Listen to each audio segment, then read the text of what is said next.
명의법을 가르치신 분, 완전한 깨달음을 얻으신 부처님들 가운데 가장 훌륭한 설법자인 당신의 의를 구합니다.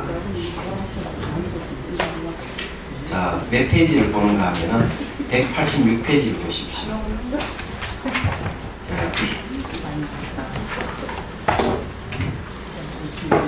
우리가 이제 전문 시간에 아주 중요한 얘기를 했습니다. 중요한 얘기를 했는데, 예, 전문 시간에 얘기한 거는 견도에 대한 얘기를 했어요. 견도. 네. 제일 밑에는 자량도라고요.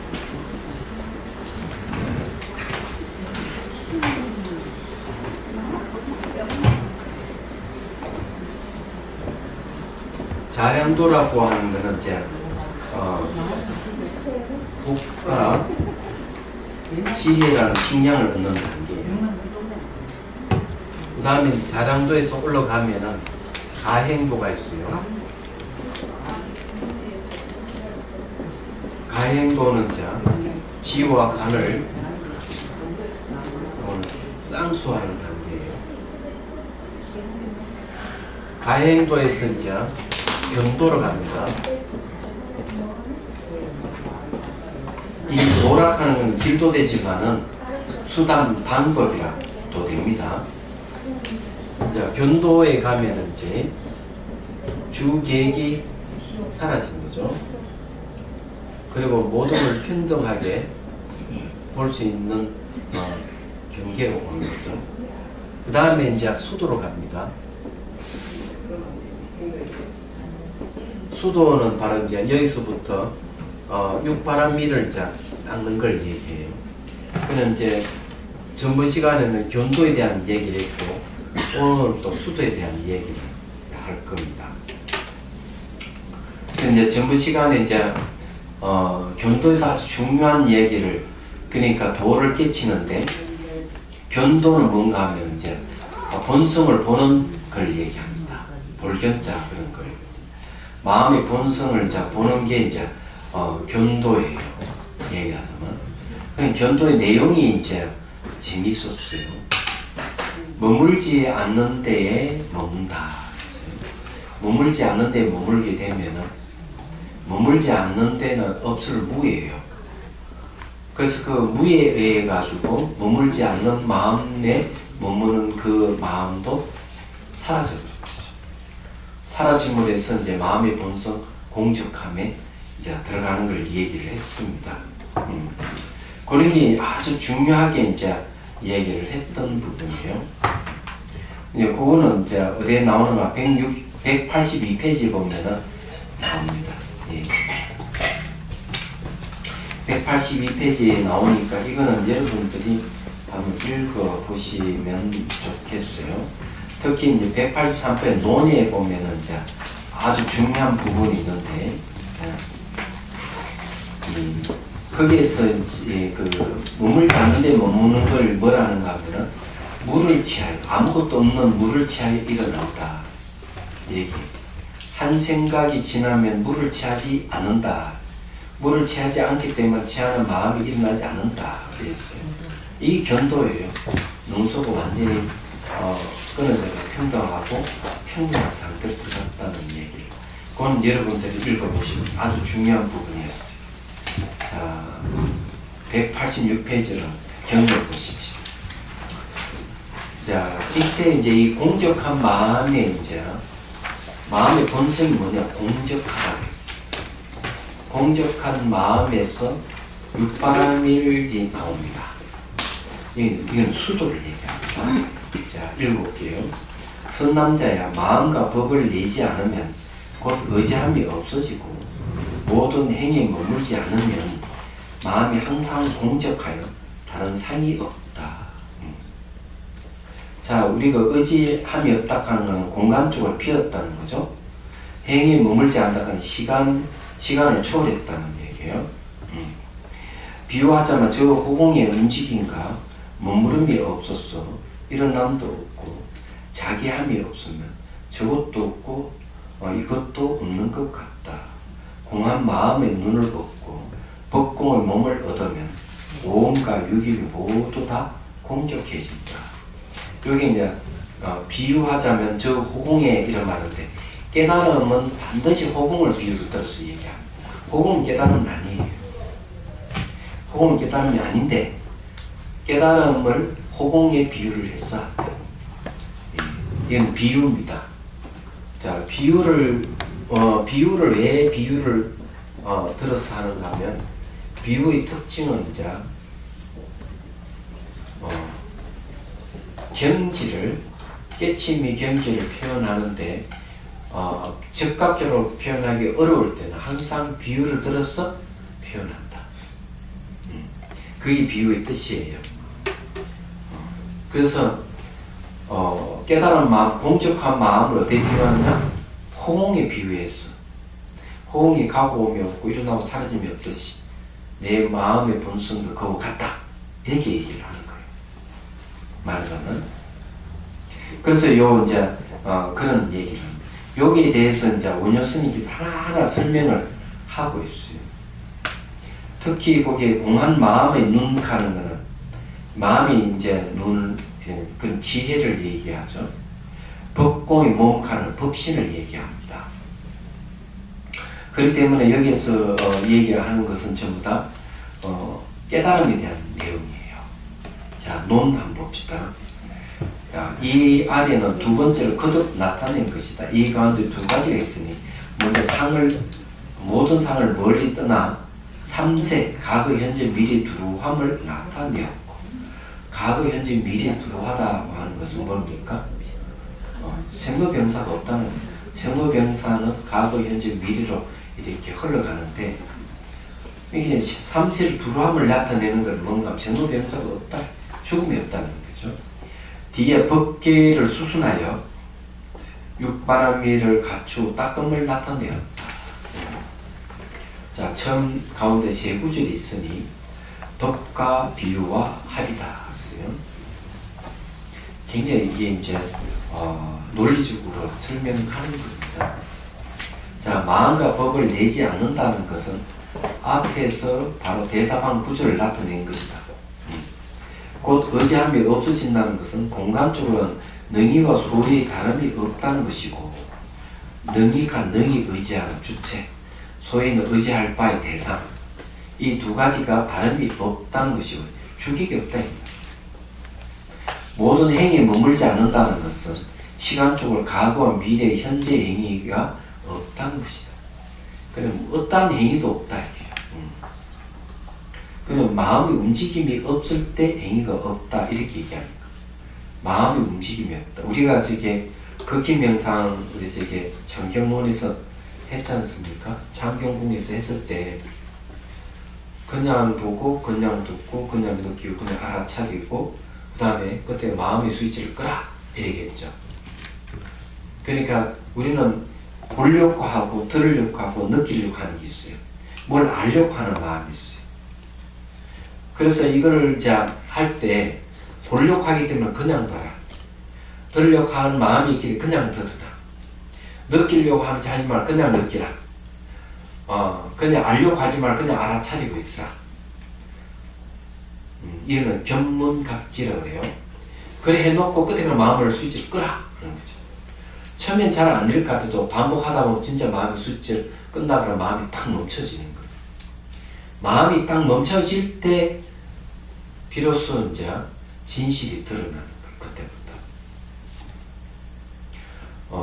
그래서 이제 가볍게 얘기할 수 있는 것은 마음의 움직임을 멈추라 하는 것은 마음을 쉬라는 속이에요.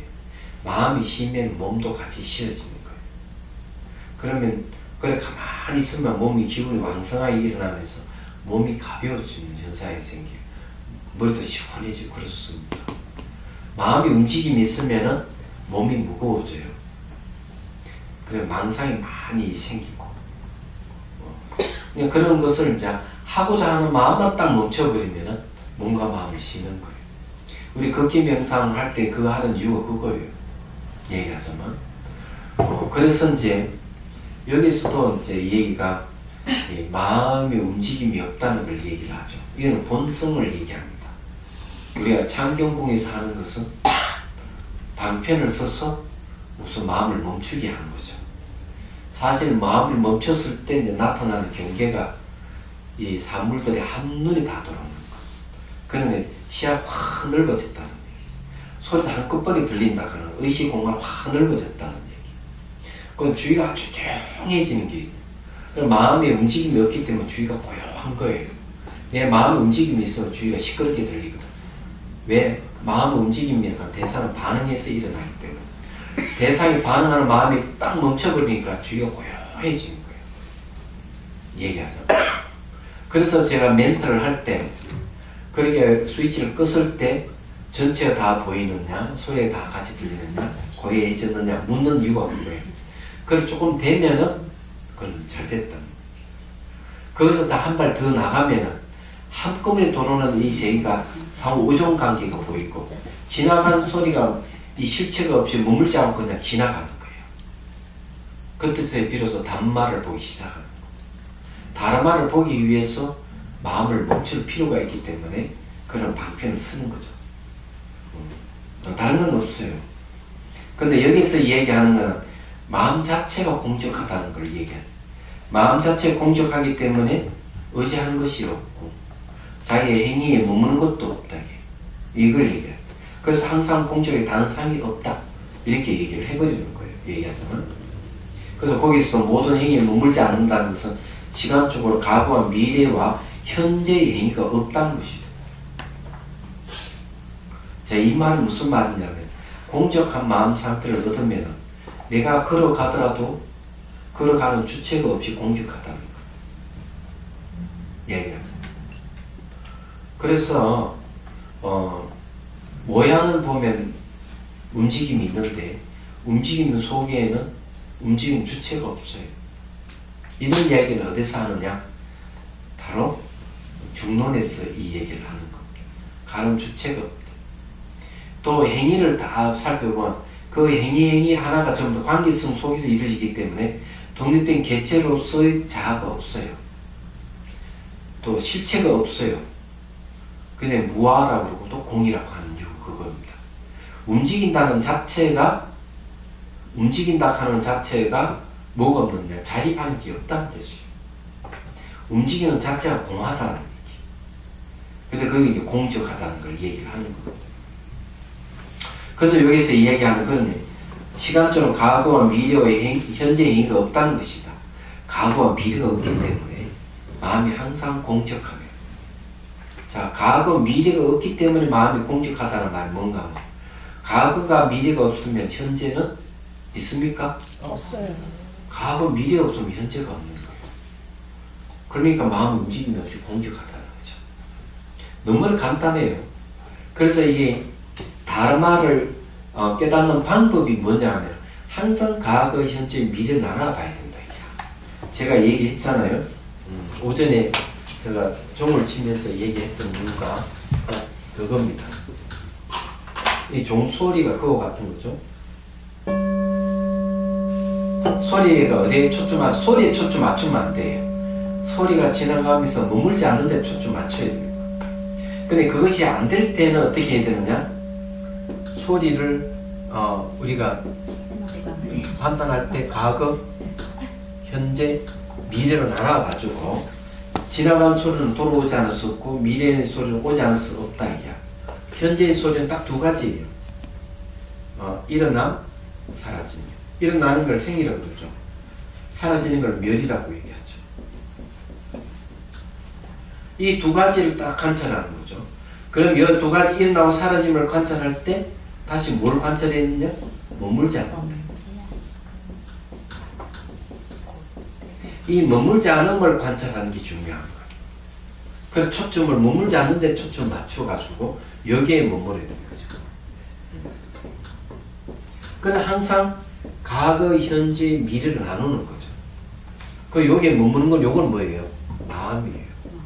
그래서 내가 머물지 않는 소리 딱 머물고 있는데 마음이 딱 관찰되면 이 마음에다가 집중하는 거예요. 그러면 마음의 본성으로 들어가는 거예요. 그 마음을 딱 보면 마음이 막 사라지면서 존속하는 걸 보여요. 이 마음이 사라지면서도 존속하는 걸 불연속 연속이라고. 이때 이 마음을 다시 뭘로? 다시 과거, 현재, 미래로 나눈 거예요. 그래서 과거심도 얻을 수 없고 미래심도 얻을 수 없고 현재심도 얻을 수 없다 그러죠. 불가다. 그거 어디에 나옵니까? 공감에 나오잖아요. 그래서 이게 과거, 현재, 미래를 나눠서 관찰하는 게 매우 중요한 거예요. 그것이 단지 현상만 관찰하는 게 아니고 마음도 그런 식으로 관찰이 가능하다는 거예요. 그러면서 공적한 마음으로 들어갈 수 있죠. 그런데 머물지 않는데 머물면은 앞에 뭐라 해야 돼? 자, 여기에 마음이 예, 생각을 나눴는데 여기에 머물지 않는다. 예? 머물지 않음에 머문다. 이거죠. 머물지 않는 딱 머물게 되면은 뭐가 보인다? 무가 보인다. 머물지 않는 데는 아무것도 없어요. 이것이 인식되면은 머물지 않는 머문도, 요 머문도 사라져버려요. 그것도 없어져버려요. 그래서 요거는 무주인데 유주거든요. 유주. 무를 보게 되면 머물고 있는 이 현상도 사라짐으로써 공적해져버려요. 그게 마음이 본성으로 들어가다 앞에서 얘기한 내용들. 그게 견도예요. 주객이 없고 평등하다는 거죠. 그 자리가. 그래서 이런 과정을 쭉 거쳐서 우리 깨쳐 들어가는 걸 우리 얘기를 할 수 있는. 단순히 반문문자수? 저게 누구야? 보증사께서 그런 얘기. 수신결에서 무슨 소리가 들리느냐? 예, 새가 지저귀는 소리가 들립니다. 그러면 그 지저귀는 소리를 듣고 있는 마음에다 귀를 기울여봐라. 무슨 소리가 들리냐? 제자가 딱 이렇게 아무 소리도 안 들립니다. 그래, 이 방법이 바로 간신보살님께서 깨쳐 들어가는 길이다. 이렇게 딱 수신결이 얘기를 하는 거죠. 이건 간단하잖아요. 이 소리를 통해서 들어가는. 이게 반문문자서 이건 원통하는 방법이에요. 능경에서 말하는 수행법이죠. 얘기하자면. 예를 들어서 이제 과거, 현재, 미래를 가지고 얘기하다 보니까 이걸 얘기를 하게 됐는데 다 적용이 가능해요. 이게. 말하자면은. 그리고 여기서도 그런 얘기를 할 수 있는 거죠. 그래, 과거, 미래가 없기 때문에 마음이 항상 공적하며 능이 의지하는 거와 의지하는 바가 없기 때문에 그래서 능소가 주객이죠. 주객이 없기 때문에 다른 상이 없다. 이 말은 바꾸서 딱 들어볼 때 주관객관이 상대하면 뭐가 생긴다? 상이 생기는 거야. 주객이 상대하면 상이 생겨요. 주객이 상대로 상이라 하는 모양상인데 보십시오. 요거 모양 있죠? 네. 책상 모양 있죠? 네. 서로 부딪히면 소리가 나는 거예요. 마찬가지라. 여러분들도 부부싸움 하잖아요. 주객이 부부가 주객이 되면 중간에 소리가 나는 거예요. 그 상이 있다는 소리예요. 마찬가지로 부부싸움만 그런 게 아니고 누구와도 상대와 내가 있다고 생각하면 거기에는 이권이 개입되면 큰 소리가 들리는 거예요. 목소리를 높이는 거죠. 항상 이권이 걸려있을 때 목소리를 높입니다. 이권에 관심 없는 사람은 절대로 목소리 안 높여요. 막 과음을 지르면 야단치고 막 이런 짓거리 안 한다고. 왜? 이권에 아무 관계없기 때문에. 내가 어떤 이익이 된다든지 손이 된다는 생각을 하게 되면 목소리를 높여가지고 야단치고 난리 나는 거예요. 얘기하자면. 세상 다 그런 식으로 살아요. 그런 걸 가장 조용하게 하는 곳이 어딘 줄 아세요? 가장 조용하게 하는 곳이 법원이냐. 예? 그래서 피의자를 앉혀놓고 검사를 하고, 그죠? 변론을 하고 판단을 내리잖아요. 검사하는 사람은 누구예요? 검사야. 그 아니다 변론하는 사람은 변호사야. 그걸 판단하고 판사가 해. 그 주객이 마저 막 목소리를 내야 되는데 이렇게 4명이 앉아서 판단하고 방청석이 있고 이게 가장 조용한 것이에요. 말하자면. 그래서 막 방청석에 고함을 지르려면 쫓겨나고 그죠? 그러잖아요. 얘기하자면. 그래서 우리가 소유할 것이 없다면 무소유가 된다면 절대로 목소리 높여가 이놈 저놈 했었고 이런 삶이 없는 거예요. 자유로운 거예요. 얻을 바가 없다면 자유로운 거예요. 그게 깨달음 내용이에요. 그걸 평등이라고 그래요. 얘기하죠. 평등한 마음을 가진 사람은 절대로 이권을 취하지 않아요. 손해됐다는 생각도 하지 않고 이익된다는 생각도 없어. 그래 제 속에는 딱 이익이냐 손해냐 이 두 가지만 있어. 그래서 차 맛을 보더라도 맛있느냐 맛없느냐 이건 뭐 두 가지만 얘기해. 항상. 이런 걸 흑백 논리라고 그래요. 흑백 논리를 취하는 자는 항상 불편의 마음 얘기하잖아. 그 요즘 내가 재밌게 보는 드라마가 있는데 뭐 100일간의 낭군? 재밌더라고요. 근데 그게 가장 재미있는 내용이 뭐냐면 내 마음이 왜 이리 불편하지? 마음이 불편하다 하는 말이 굉장히 와닿았어요. 그걸 보면서. 나만 불편한가? 예. 불편하다 이게요. 불편하다 하는 건 주객이 있다는 얘기예요. 그래서 주객이 없으면 불편함이 없어요. 그래 현실적으로 보면 그런 공적하다 하는 거는 평등하다는 뜻 다 똑같은 말이에요. 얘기는. 그래서 이게 상당히 재밌는 내용이에요. 그렇게 우리가 보면 불편하다. 일미차는 평등차네. 일미는 하나로 꿰뚫는 거죠. 불교의 특징은 해통이에요. 뭘 해자에 통할 통자에 모든 걸 하나로 모아가 통하게 하는 거예요. 이 해통이에요. 그래서 제가 정강 받을 때도 노스님께서 하시는 말씀이 그래. 하나를 알면 천이고 만이고 다 꿰뚫는다. 그것이 부처님 법이다. 해통이라는 말씀인 거죠. 그런 게 이제 아주 중요해요. 해통할 수 있는 안목이 있어야 돼요. 얘기하잖아. 그러면 쉬워지는 거죠. 그런데 해통한다고 막 안목을 가지고 다 해통하면 되는 게 아니에요. 예를 들어 실체를 갖고 어떤 실체성으로서 해통하려면 해통이 안 돼요. 희한하게도. 해통 안 되는 이유를 얘기를 하자면 무조건 다 해통되는 게 아니라고. 예를 들어서 얘기를 해보죠. 창조신을 가지고 해통을 한번 시키고 될까? 안 돼요. 창조신, 이 창조신은 실체성을 갖고 존재하는 것이다. 이 존재하시는 우리를 모든 삼단만도 우주도 만들고 인간도 다 만들어냈다. 이건 모순이에요. 해통이 안 돼요. 해통 안 되는 이유를 말씀드리죠. 창조시에는 실체한다. 실체하려면 두 가지 조건을 맞대. 두 가지 조건. 첫 번째는 뭔가 하면은 관계를 떠나야 돼. 창조신을 우리가 인식을 한다면은 어때요? 창조신을 우리가 인식하고 창조신이 우리를 인식하면 관계를 맺는 거죠. 관계를 맺는 건 실체성이 아니라는 거예요. 독립된 실체가 있다면 관계를 떠나 있어야 되기 때문에. 두 번째는 뭔 줄 아세요? 두 번째는 변하지 말아야 돼요. 관계를 짓는 건 다 변하는 거거든. 그러면은 창조신이 모든 걸 만들고 우리와 관계를 한다면 그 변하는 존재이기 때문에 창조신의 이름을 버려야 돼. 실체라는 이름을 버려야 돼요. 그렇기 때문에 실체를 가지고는 해통이 안 되는 거야.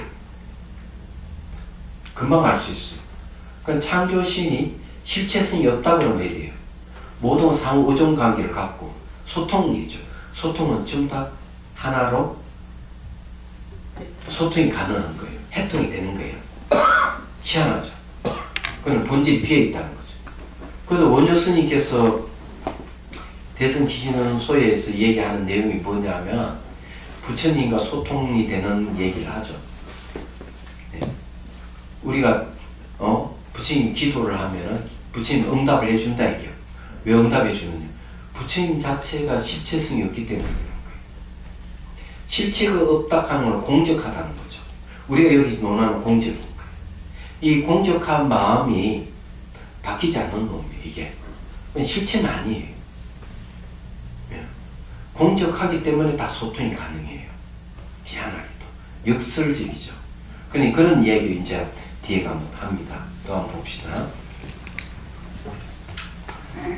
자, 비유하자면 저 이하는, 그냥 비유하자면 저 이하는 뭡니까? 저 허공에 움직임과 머물이 없어서 일어남도 없고 자기 함도 없어서 저것도 없고 이것도 없는 것 같다. 허공을 비유했죠. 허공을 비유하는 무조건 깨달음에 대한 이야기다. 허공을 비유하는 무조건 깨달음에 대한 이야기고 존재의 본성에 대한 이야기다. 이렇게 생각하시면 돼요. 예. 그래서 비유하자면 저 이하는 두 번째 비유를 인용한 것이다. 움직임과 머무름이 없다는 것은 마치 세간의 허공이 자기 함이 없이, 자기 한다 하는 건 뭐 조작하는 거죠. 조작하는 것이 없이 상주하여 앞에서 멸하였다가 뒤에 일어나는 따위의 움직임이 없는 것과 같으니 모든 행위에 머물지 않는 것이 비유한 것이며 또한 능이와 소위에 머무름도 없으니 그러니까 능에 의지하는 것과 의지하는 바의 머무름도 없으니 곧 의지함이 없는 것이 비유한 것이다.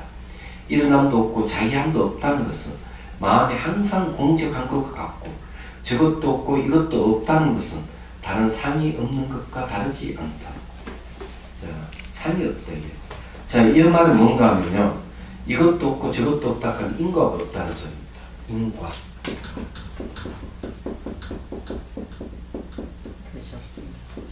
인과가 없다는 소리입니다. 그래서 그 육조스님이 본문에도 보면은 그 얘기를 하고 있어요. 나에게 한 가지 법이 있는데 모양도 아니고 색깔도 아니고 인과의 법도 아니다. 중간도 없고 머리도 없고 꼬리도 없고 중간도 없다. 이런 얘기도 하죠. 그래 이게 무슨 이것이 무엇이냐 이러니까 어린 시내가 탁 났어서 우리 마음의 본성입니다. 불성입니다. 이러니까 주장기 때리잖아요. 그거 보면 육교대사 법문이 딱 아프냐 이러니까 아픕니다. 그러고 또 얘기해요. 제가 감히 한 말씀 드리자면 우리 마음의 본성은 이 아픔을 받아들이지 않습니다. 이래버려요. 그러니까 딱 인정하죠. 육조스님. 그래 너무 많이 맞다. 그러면서 다음 얘기 이런 얘기예요. 어느 사람이 칼을 들고 와가지고 사지를 잘라낸다면 엄청난 분노와 고통이 일어나겠지만 마음의 본성은 그걸 받아들이지 않는다. 다 이랬어요. 왜? 마음의 본성은 공적해서 일어나고 사라짐이 없기 때문에 그래요. 쟁도병사가 없어서 그래요. 그게. 그런 얘기를 딱 하는 거죠. 근데 그것을 잘 표현하신 분이 있어요. 경허선사예요.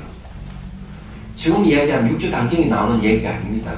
육조대사 본문에 다른 본문에 나와요. 경허선사는 어느 날 길을 가다가 말르기 애들 막 뛰어노니까 애들 불러. 얘들아! 불러서 너희들 나를 때린다면 내가 돈을 한 입씩 주겠다. 막 이래요. 이게는 이제 경허선사 어록에 나오는 내용입니다. 애가 한 와가 탁 때려요. 이 스님이 덩치가 크고 아주 험상궂게 생겼어. 경허선사 기골이 장대하고. 근데 애가 좀 무서워서 자다가 탁 때리면은 스님 나 안 맞았어? 또 한 애와 탁 때리면 안 맞았다? 그러니까 애들이 막 원숭이 자세 돈을 안 주려고 그러지?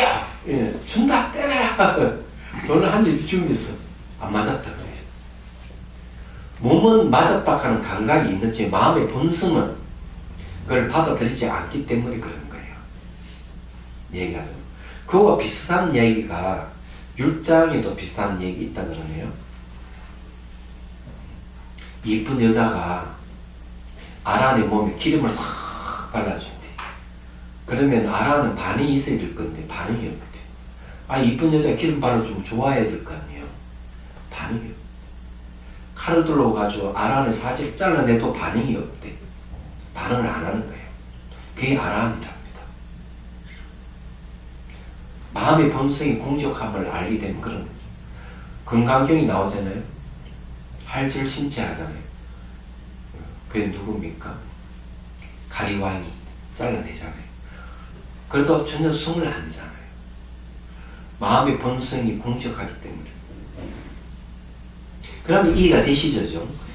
그렇다는 거예요, 이게. 그거는 비유를 말씀 주신 건가요? 어? 정말 그렇다는 건가요? 어? 지금 방금 말씀 주신 것처럼 사지를 잘라도 어떤 반응이 없다 말씀 주시는 거는 비유를 말씀 주시는 건지 진짜 그렇다는 건지. 아, 진짜 그렇답니다. 성을 안 내는 거죠. 네. 왜? 아프긴 아프죠. 왜 안 아프겠어요? 그런데 이제 수행을 이제 성취를 하게 되면은 그런 얘기를 하는 분이 계시죠. 우리가 아프면 몰핀 주사를 하잖아요. 그죠? 근데 이 수행이 성취하신 분은 그 몰핀보다 더 몇 배 강력한 기억이 있답니다. 그래서 통증이 그리 크지 않다고 그러네요. 누가 얘기 들으니까. 그런데 어쨌든 그러더라도 앞에 그 육조스님 말 맞다.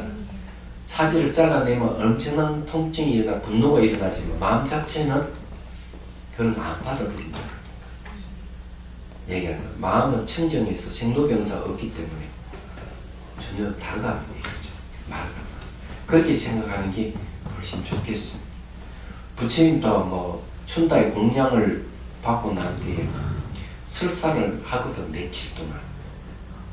그게 이제 입적의 원인이 되기도 해요. 육체라 하는 거는 외부의 영향을 안 받을 수가 없는 거죠. 설사를 막 하고 이래도 여러 개 공양, 공덕 크다는 것을 얘기해 주면서 춘다를 안심시켜주는 얘기가 나옵니다. 보통 범부 같으면 그렇게 안 하죠. 예수님도 그렇게 못했어요. 예수님은 유다가 자기 배신했다고 저게 발도 안 씻어주잖아요. 그죠? 자기 배신했다고. 근데 부처님 그렇지 않아요. 설사를 하고 막 이렇게 하더라도 오히려 여러 개 공양, 공덕은 크다고 얘기를 해주는 거죠.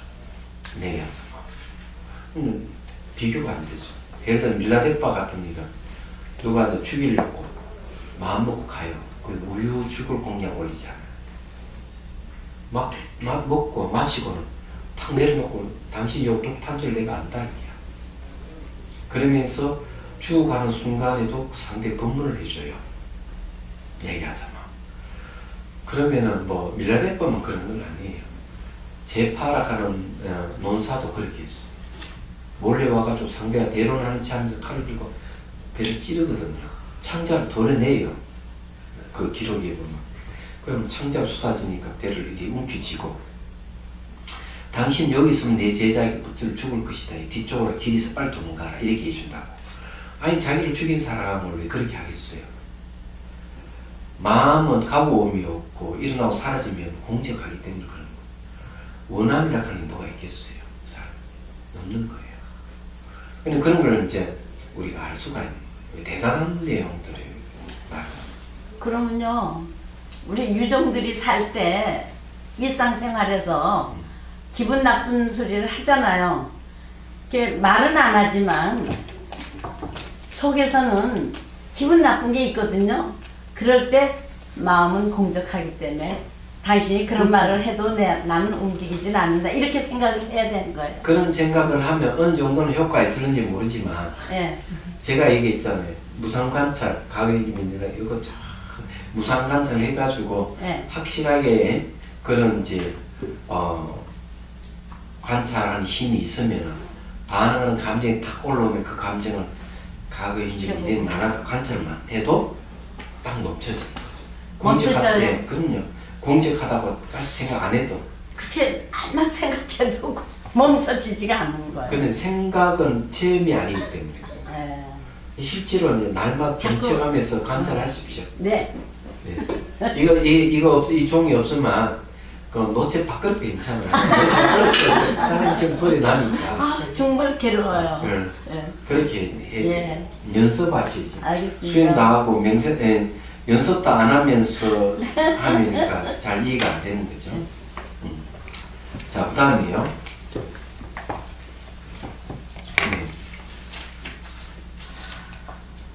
그래서 이제 여기에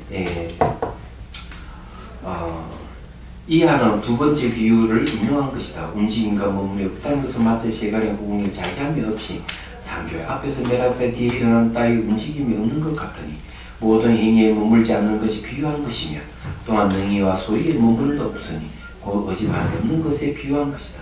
일어남도 없고 자기함도 없다는 것은 마음이 항상 공정한 것 같고 저것도 없고 이것도 없다는 것은 다른 사람이 없는 것과 다르지 않다. 그러므로 호공을 들어서 호공을 비유해서 말이죠.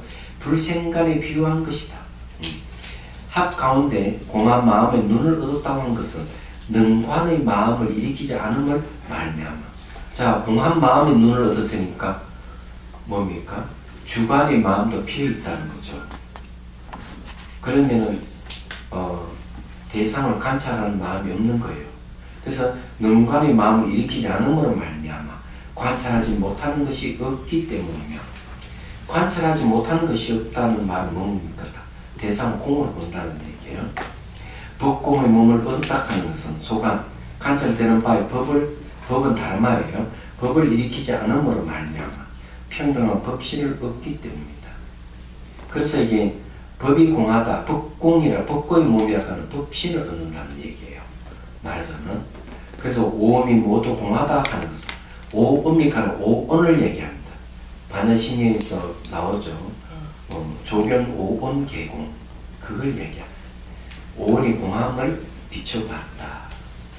네. 그래서 여기서도 오음이 가는 거예요. 오음은 옛날 번역이고 요즘 번역 오온이라고 해요. 5가지의 집합체, 5가지 집합체이에요. 그래서 오온이 공적함을 깨달았기 때문이니 앞서 호응이 일어난과 자기함에 없다는 것이 합한다. 그러니까 이게 이제 오온이 공함을 비춰봤다 이랬을 때 그 비춰보면은 그 전제가 뭐가 인 줄 아세요? 공을 비춰봤다고 하는 것은 말은 그렇게 하는데 거기에는 과정이 있는 거죠. 오온을 비춰봐서 공하다 하는 것은 견도를 얘기합니다. 깨달음을 얘기해요. 그죠? 그러면 깨달을 과정에 아까 얘기했잖아요. 자량도, 가행도, 견도가 같잖아요. 가행도 지와 간을 쌍수했다. 쉽게 말해서 전쟁의 의제가지고 뭔가 마음을 분석한 거죠. 막 분석해서 분석할래 할 수 없는 경지에 간 거예요. 그러면 그게 이빠사나 산매가 와요. 그 앞에 얻었던 사마탄 산매와 이빠사 산매가 딱 하나가 되면 공산매라 그래요. 그걸 진여산매라 그러기도 하고 일행산매라 하기도 해요. 그 속에서 분별, 무분별의 지혜가 생깁니다. 분별이 없는 지혜에 의해서 깨달음이 오는 거예요.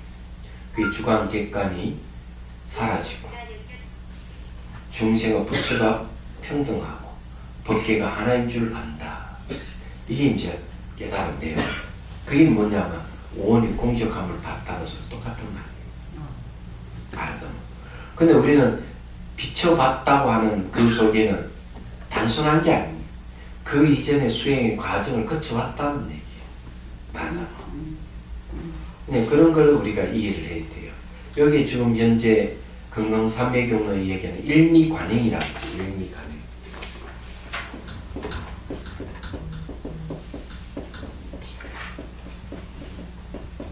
관행이 뭡니까? 이건 이빠사나를 얘기하는 거죠. 이빠사나를 얘기하기 때문에 일미를 깨치기 위해서 이빠사나 수행하는 내용이 이게 저다. 차례차례. 네. 그 과정을 지금 쭉 설명해서 견도를 이해하고 요즘 수도를 이제 넘어가는 수도에 대한 얘기가 나옵니다. 지금 현재 이 얘기는 공적한 마음의 본성에 대한 얘기를 하고 있는 거죠.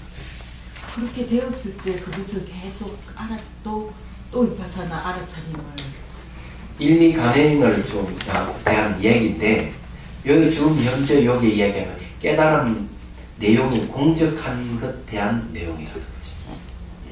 깨달음 대한 내용을 얘기를 하고 있는 거예요. 예. 다른 건 없어요. 그래서 요 다음 구절에 나오는 건 이제 육바라밀을 얘기할 때는 이제 수도를 얘기하는 거예요. 그때부터 깨치고 난 다음에 견도 다음에 수도잖아요. 수도에 대한 육바라밀에 대한 얘기 나오는 거예요. 근데 육바라밀에 나올 때는 잠재되어 있는 번뇌, 자아감염 이런 걸 없애기 위해서 하는 거예요. 이렇게 현상적으로 드러나 있는 번뇌가 없어요. 견도에 오면. 지금 저희가요. 예. 저희가 아니라 저는 이거 아무리 이렇게 좋은 말씀 가르쳐 주셔도 실제로 저한테 적용이 안 되거든요. 그냥 뭐 저도 그래 했어요. 왜냐하면은 뭐 저도 공부할 때 다 그런 이 전부 다 말로만 들리지 나하고 아무 관계 없는 이야기 같이 들렸으니까. 근데 수행을 하니까 이런 것들이 아 그렇구나 하는 이제 제대로 된 이해가 오는 거죠. 그러니까 스님 그래도 스님께서는 그러니까 본인이 수행하시라는 말만 어떻게 하시는 수행을 해요? 아니. 그래서 수행하는 방법을 그렇게 가르쳐 드리는데 안 하니까 게으르다. 게으르다 하는 이유가 그거예요. 다 가르쳐도 안 하니까 게으르다. 자, 그 다음에 이제 봅시다.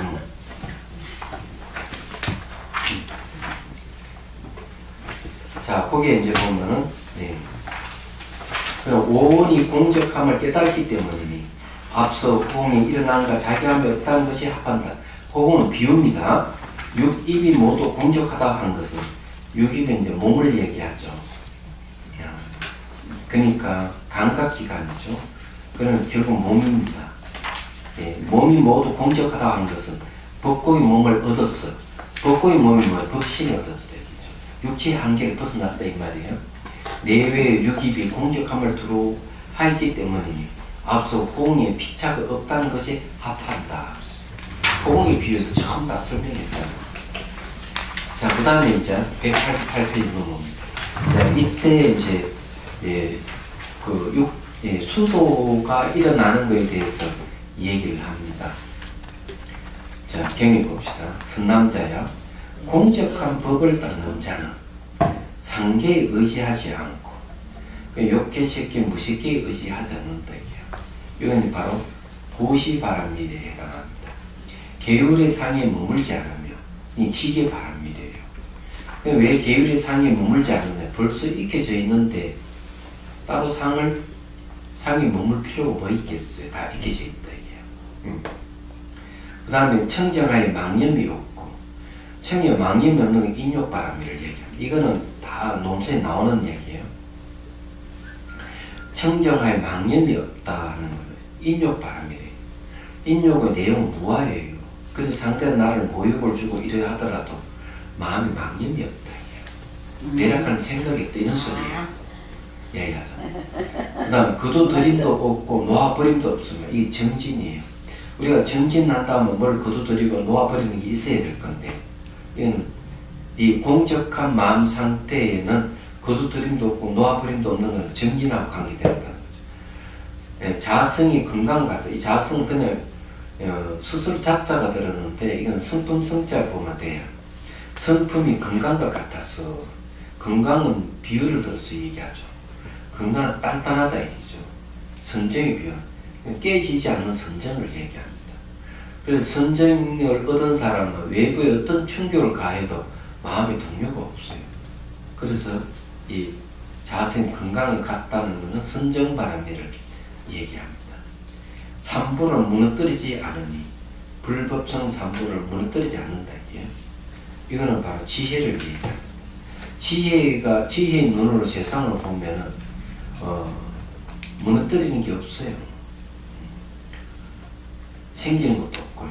그래서 삼부를 무너뜨리지 않으니 공적한 마음은 움직이지 않으면서 육바라미를 갖추었다. 이 육바라미를 이제 여러 6개로 나누면 이렇게 된다. 도시가 없는. 예, 공적한 마음은 움직이지 않는다. 그래서 육바라미를 다 갖추고 있다. 그 육바람을 갖춰져 있기 때문에 이 공적한 마음의 갖춘 육바람미를 근거로 해서 육바람밀 수행이 나오는 거예요. 얘기하자면. 그래서 이해가 되죠. 육바람밀 수행이라고 하는 것은 이제 도시바람밀 수행하는 것은 바로 초지에서 하는 거예요. 견도에서 수도로 바로 들어가서 이제 수행하고, 이지는 지게바람밀 수행, 삼지는 인욕바람밀, 사지는 정진바람밀, 오지는 선정바람밀, 육지는 반야바람을 수행하는 거. 그다음 7지, 8지, 9지, 10지는 이거는 육바람이를 다시 그 육바람이를 보조해주는 4가지 바람이를 받는 거예요. 근본 육바람이 근본이 얘기하잖아. 그렇게 딱 돼 있어요. 그럼 육바람이 어디서 나왔느냐 하니까 마음의 공적함에서 육바람을 갖추었기 때문에 내가 육바람을 수행하더라도 내 마음의 공적한 마음과 딱 맞다 이죠. 그래서 그것을 원칙선님께서는 뭐라고 얘기하느냐면 이렇게 얘기를 하고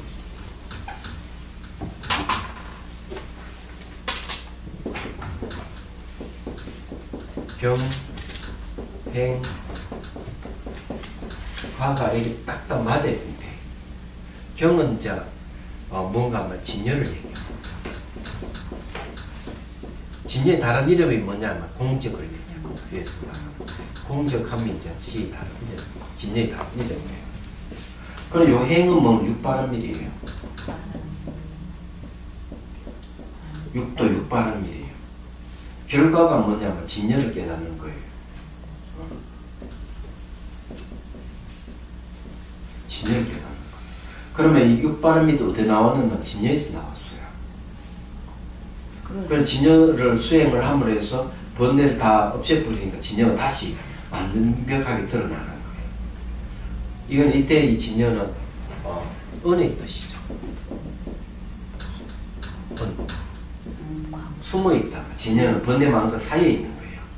그래서 사이에 있는 이 진여를 대상으로 해서 수행을 하는데 수행하는 게 알고 보니까 이 공적한 마음의 육도가 육바람이 다 갖춰져 있는 거예요. 갖춰져 있으니까 내 육바람을 수행하니까 진여의 공적함이 서로 다 맞는 거죠. 그래서 수행의 결과가 진여가 나오는 거죠. 그래 이 삼자가 맞아야 그것이 명상이다 이렇게 얘기하는 거예요. 여기서 얘기하는 말 똑같은 말이에요. 그래 이런 이야기는 대승귀신론에서 똑같이 얘기해요. 대승귀신론의 얘기 그런 얘기예요. 마음이 공적해서 탐욕이 없으니까 베푼다. 그렇잖아요. 공적하면 탐욕이 없다. 마음이 공적한 마음은 생명을 해치고자 하는 마음이 없다. 이게 지기 바랍니다. 이거 똑같아요. 예, 이런 얘기인 거죠. 그 요걸 조금 더 하면은 하나는 교자가 나오죠. 하나는 리가 나오죠. 그죠? 요거는 행이고, 그죠? 요거는 또 과입니다. 교리행하예요. 교는 뭡니까? 진여에 대한 가르침. 들의 청문회죠. 예. 청문의 힘으로 하는 거예요. 진여의 이치에 대해 사유해야죠. 사유의 힘이 필요한 거예요. 얘기하자면. 그렇게 하면서 이 가르침에 대해서 믿어야 되겠죠? 예. 그 다음에 이 이치에 대해서는 어때요? 이치를 알아야 되잖아요? 네? 신해죠. 그럼 이치를 어떻게 해요? 똑같이 여기에 행해야 되겠죠? 그 다음에는 뭐가? 증명이 됩니다. 그래서 신해행정, 교리행과, 경행과 다 딱딱 맞아들어요. 모든 경전은 여기서 벗어나 아무것도 없어요. 부처님 가르침은 여기서 벗어나는 게 없다. 그러니까 우리가 명상을 하는 것도 이걸 바탕으로 해서 명상을 해야 될 거 아니에요. 그럼요. 그렇게 하고 있는 거죠. 그래서 지금 제가 하는 거는 여기에 교회에 해당하잖아요. 가르침에 대한 얘기. 그래서 여러분들이 믿음이 어떻게 생기느냐? 지혜가 생기면 믿음이 생기는 거예요. 예. 아, 맞구나. 이 믿음이 생기는 거예요. 그래 이제 이를 교리 이치는 이해를 해야 되죠. 내가 믿고 교리를 이해하고 내가 수행하면 바로 정과가 결과 생기는 거죠. 여기서 벗어나는 아무것도 없어요. 네? 그죠? 신의 행정은 교리 행과, 줄이면 경행과. 그래서 이제 해심일경을 경행가로 전부 다 그걸 했어요. 경행가로 감을 치고 있어요. 그러면은 80권의 한경은 어때요? 80권의 한경은 시인의 행정으로 정해놨어요.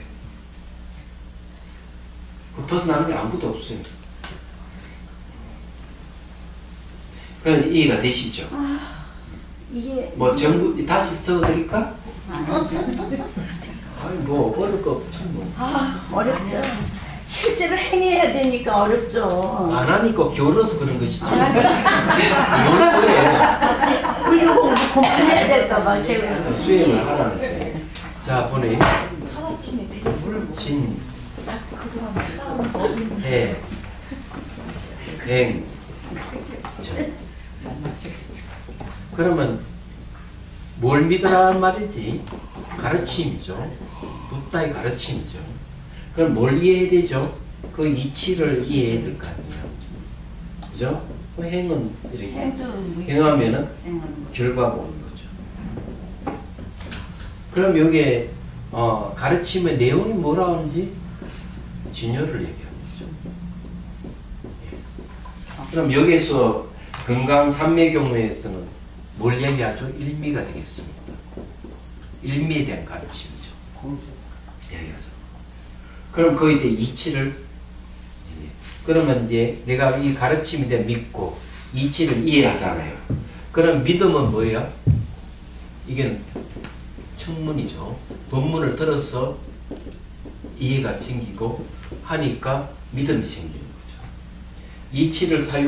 이치를 이해하는 건 어떤 힘에서? 사유의 힘에서 하는 거죠. 사유의 힘에서 이치를 이해하는 거죠. 얘기하자면. 그러면 수행은 뭘 하느냐? 정념으로 하는 거죠. 정념의 힘이죠. 그죠? 내 정념의 힘이 뭡니까? 이거 응념이라고 그러죠. 응념. 잊어버리지 않는다. 응념의 힘에서 나아가면은 뭐가? 정지, 바른 알의 힘으로 가는 거죠. 바른 알의 힘에서 그 다음에 정진의 힘으로 가는 거죠. 정진의 힘에서 숙달의 힘으로 가는 거죠. 숙달의 힘에서 그 다음에 이제 모르는 깨달음이 오는 거예요. 얘기하자면. 그래서 이게 6가지 힘에 의해 가지고 결국 깨달음을 얻는 거예요. 이건 다 나오는 거죠. 네. 속에 책에 명상 지혜를 논하다 보십시오. 다 얘기해 놨어요. 이걸. 우선에 다 나와 있어요. 제가. 맞아요. 여기서 벗어나는 게 없죠. 네. 불교는 아무나 하는 게 아니네. 자, 오늘 여기까지만 하겠습니다. 네. 뭐 질문할 게 있으면 하세요. 질문 하세요. 이해가 못해서요. 여기 상계에 의지하지 않고 이게 어떻게 도시가 되나요? 상계에 의지하지 않는다는 것은 욕계, 식계, 무식계에 의지하지 않는다는 거죠. 자, 욕계, 식계, 무식계에는 중생이 사는 세계예요. 얘기하자면. 그러면 거기에는 뭐가 있겠어요? 세간입니다. 시간, 공간의 제약이 있는 곳이에요. 상계는. 그러면 욕계, 식계, 무식계, 상계가 없다 하는 건 뭘 얘기해요? 탐욕이 없다는 거예요. 욕심의 세계도 탐욕이 있어요. 색계에도 탐욕이 있어요. 사실을 보면. 그 살고자 하는 욕망이 있는 거예요. 무색계에 또 살고자 하는 욕망이 다 있는 거예요. 이 세간에. 근데 그런 게 없다고 하는 거는 바로 그것이 보시가 되는 거죠. 욕심이 없는 것이 보시가 되는 거예요. 내가 보시 바람이라 한다는 욕심을 버리게 되는 거죠. 얘기하죠. 간단한 내용. 또 질문. 해골선이라고 스님께서 저번 시간에 공부를 하신 것 같은데 해골선이 이거 수행 방법인 것 같습니다. 그러면 이게 잘못된 수행 방법인지 어떤 건지 해골선이라 하는 거는 보리심이 없다. 이게. 열반에 머무를 거든요. 중심 부재가 없는 거예요. 그냥 똑같은 거죠. 그러니 소성을 그렇게 비판을 해버리고 있어. 대성은 보리심이 있기 때문에 열반에 머물지 않는 거예요. 열반에 머물지 않고 계속 중생부지로 나아가는 거죠. 그래서 소성이라고 하는 남방을 왜 소성이라 하느냐 하면 보리심이 없기 때문에 그렇다. 이유는 간단해요. 그렇지만은 하은경에 보면은 소성 행상을 가지고 대성을 얘기한다. 그 말은 뭔가 하면 설사 내가 소성의 교리에 따라서 수행을 하더라도 보리심을 일으키면 그건 다 대성이 되는 거예요. 대성이 가르친 대로 내가 수행을 하더라도 보리심을 일으키지 않으면 다 소성이 되는 거예요. 보리심이 있느냐 없느냐가 중요한 거예요. 이 보리심이 없으면은 보리심을 일으키는 게 없다 이러면은 열반에 딱 들어서 열반에 나올 생각을 안 하는 거예요. 설사 대성을 닦더라 하더라도 열반이 일어서 열반에 머물러버린다니요. 근데 보리심을 일으킨 자는 소성선을 닦더라 하더라도 열반이 일으키기 때문에 딱 들어가면 보리심 때문에 열반에 머물지 않게 되는 거예요. 나와서 중심부전나 보살을 가버리는 거죠. 그러니까 소성이 교리라 해가지고 소성이 아니고 대성이 교리라 해서 대성이 아니에요. 보리심이 있느냐 없느냐 대성 소성을 결정하는 거라고. 됐지?